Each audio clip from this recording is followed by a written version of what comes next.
এবং আমাদের রাজ্য সভাপতি আসবেন, আমাদের রাজ্যসভার সাংসদ মাননীয় বিপ্লব কুমার দেব উনি আসবেন, আর ছাড়াও আমাদের উপমুখ্যমন্ত্রী প্রাক্তন শ্রী দেববর্মনজি উনিও আসবেন।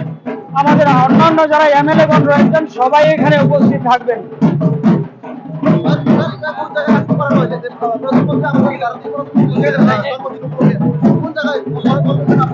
কুমারঘাট পিডব্লিউডি মাঠে আমরা এই মাননীয় প্রধানমন্ত্রীজির ৭৪তম জন্মদিন উপলক্ষে এই কার্যক্রম আমরা রেখেছি।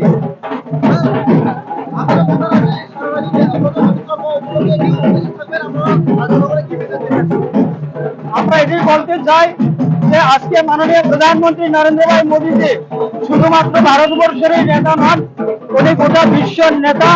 আজকে ওনার জনপ্রিয়তা শুধুমাত্র ভারতবর্ষের মধ্যেই সীমাবদ্ধ নয়, গোটা বিশ্বের মধ্যে ওনার জনপ্রিয়তা গিয়েছে। তাই ওনার জন্মদিনে আমরা বিভিন্ন ধরনের সামাজিক কার্যক্রম আমরা রেখেছি।